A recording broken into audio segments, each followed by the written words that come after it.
I'm Mary Eve with the Purdue Extension Office in Harrison County, and today we are going to make a dish inspired by Japan. And Japan is an island in the Pacific Ocean just off the coast of Russia and North and South Korea. Japan is made up of 4 main islands and many smaller islands. The capital of Japan is Tokyo.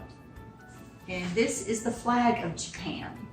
It is a red ball on a white mat, and it represents the rising sun. Today we are making chicken teriyaki, and we're not buying our teriyaki sauce. We are going to make our teriyaki sauce. The ingredients that we have are rice vinegar, garlic, ginger, a low soy or low sodium soy sauce, cornstarch as a thickener, honey as our sweetener, and our spices will be onion powder, salt, and pepper. The recipe itself calls for a sesame oil, but we were unable to find that, so we are just going to use a light vegetable oil. So let's get down to that recipe. We have our mixing bowl, and we are going to start with a teaspoon of garlic, and you can use 1 clove of garlic minced if you have whole garlic, and 1/4 cup of soy sauce. And soy sauce is very salty, which is why we opted for the lower sodium level of soy sauce. So we are using quite a bit in the teriyaki sauce. That's our main ingredient. Next, we will do 2 tablespoons of honey.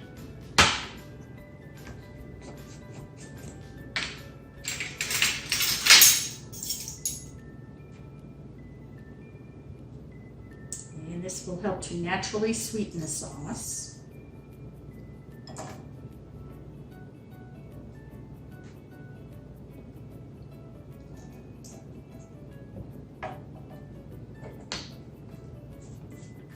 Our next ingredient is 2 tablespoons of the rice vinegar.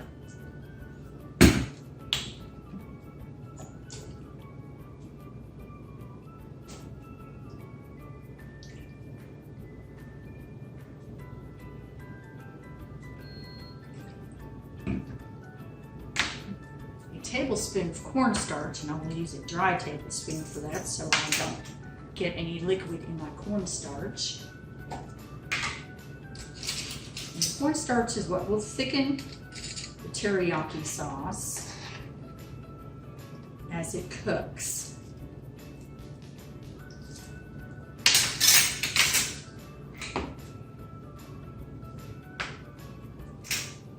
Like I said, we do not have a sesame oil, so we're going to use our 1/4 teaspoon of vegetable oil.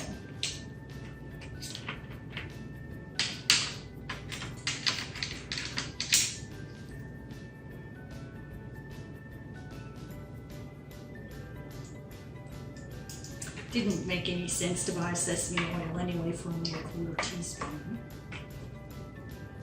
And then our dry ingredients of a 1/4 teaspoon of ginger,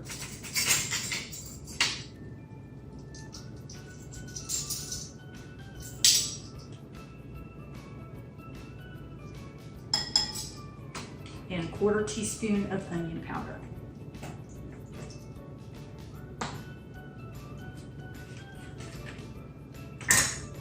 Our salt and pepper there will be to season the chicken as it's done. And there we have teriyaki sauce, and that did not take any time at all, did it? Give it a quick stir, make sure all of our ingredients are well incorporated, especially the honey and the spices. And for right now, we're going to set this aside because this does not get added until after the chicken has cooked. We'll be right back. Okay, now we're going to prep our chicken. Now I've already cut a couple of the chicken breasts up, and I left one more so that I can show you what I do. We're trying to make this into bite-sized pieces, but if you'll see on the chicken, there's a little bit of cartilage here and a little bit of veining over here, so we're going to take that off. Now you want to be careful of where your fingers are because knives are sharp. We're going to cut that part off. It's not that it's so bad, it's just that it does not look good. And then we're going to flip our chicken breast over so the flat part is against our board. And we're going to cut strips that are about 3/4 of an inch thick. Be careful of where your fingers are. And then we're just going to cut each one into a nice bite-sized piece and set it into our glass bowl.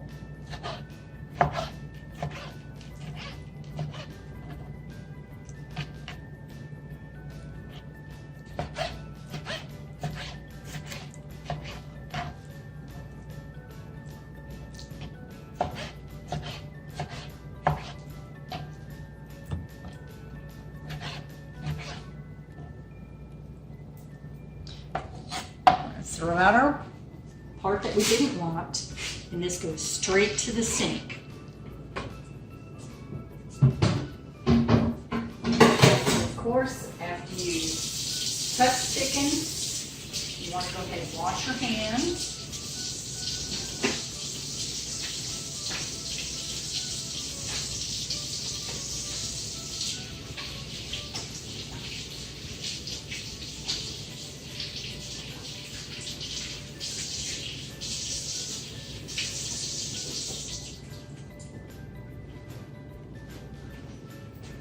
And dry your hands. Now we have a few more ingredients that we're going to introduce.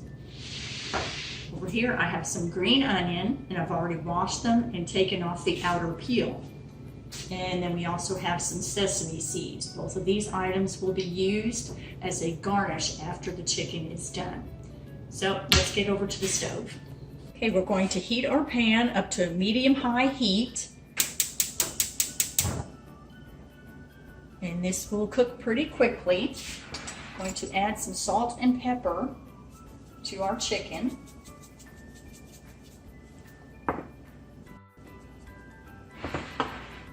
And you'll notice here I have 2 spoons. In another pan I'm going to make some stir-fried vegetables. And in this larger pan here I'm going to cook my chicken. But I want to make sure that I don't confuse the 2 spoons because I will be cross-contaminating my food. I want each food item to have a separate spoon.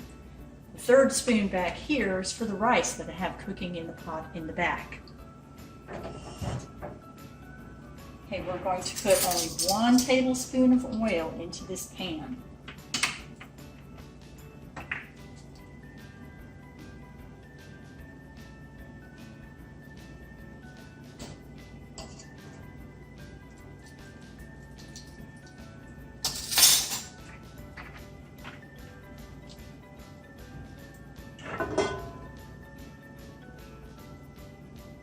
To evenly distribute it around the pan. Even though this is a non-stick surface, need just a little oil because sometimes stuff does stick to a non-stick surface. Okay, then in goes our chicken.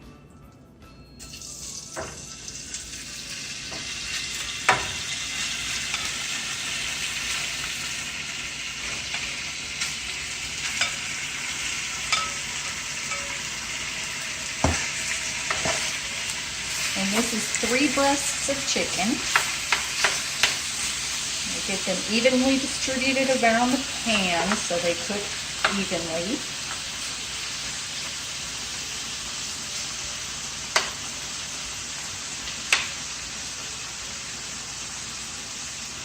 And now we just give it a stir every once in a while as it's cooking. Should take about 15 to 20 minutes to cook through.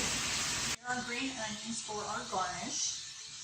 And you'll see at the very ends where they've cut it before at the grocery store, it's a little brown and yucky looking. So we're going to cut off that part, but I'm going to do it at an angle.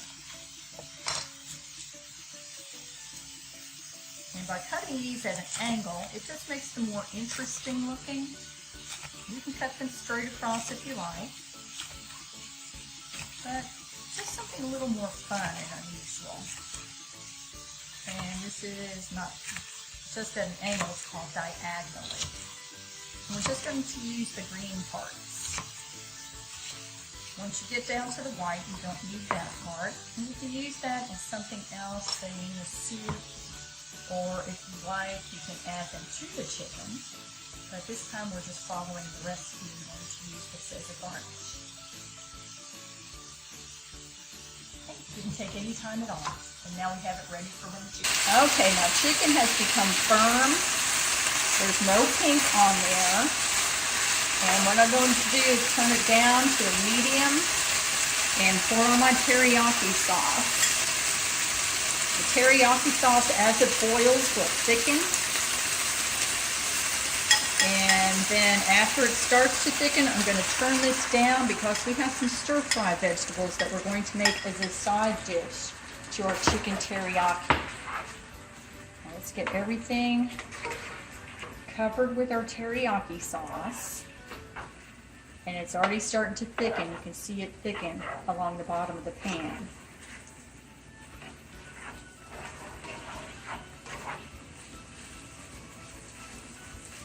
And boy, can you smell the soy sauce and garlic in this. Okay, we're going to lower this so we can do our stir-fried vegetables. I'm going to just put it on a simmer so we don't burn our teriyaki sauces. It has the honey in there. It could burn on us. We don't want that to happen. So let's move over to our other pan. And this pan we're going to also turn up to a medium-high heat. And our veggies, according to the package, we went ahead and got a package of stir-fry veg.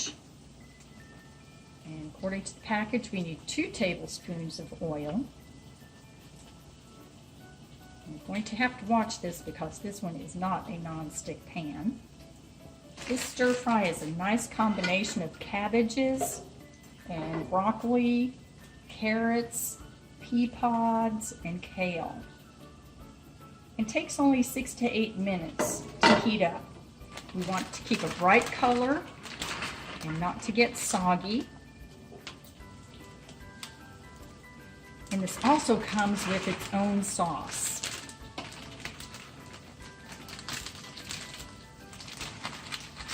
Since we're serving 5, we may hold a few of this back since it's supposed to serve 6 people. And we have also our chicken and our rice. It will cook down some, so let's see if we're going to go ahead and add the rest after this cooks a bit.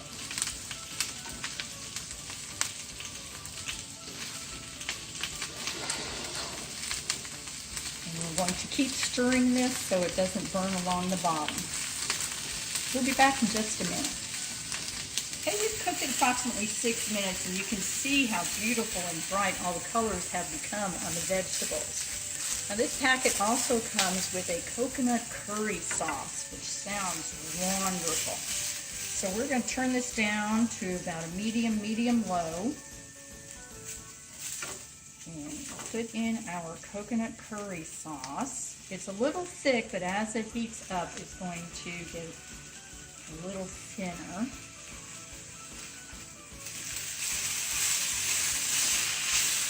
These are all wonderful vegetables.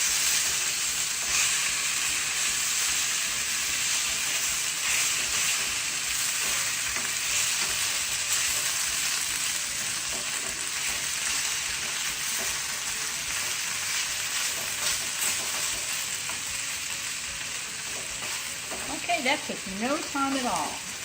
And let's go ahead and plate our dinner. Here we have our beautiful lunch. Nice, colorful. We have our food groups on there, except for dairy. And we're going to head and garnish this with some fresh green onion and a little bit of sesame seed. And there you have it. Doesn't that look wonderful? Tastes good too.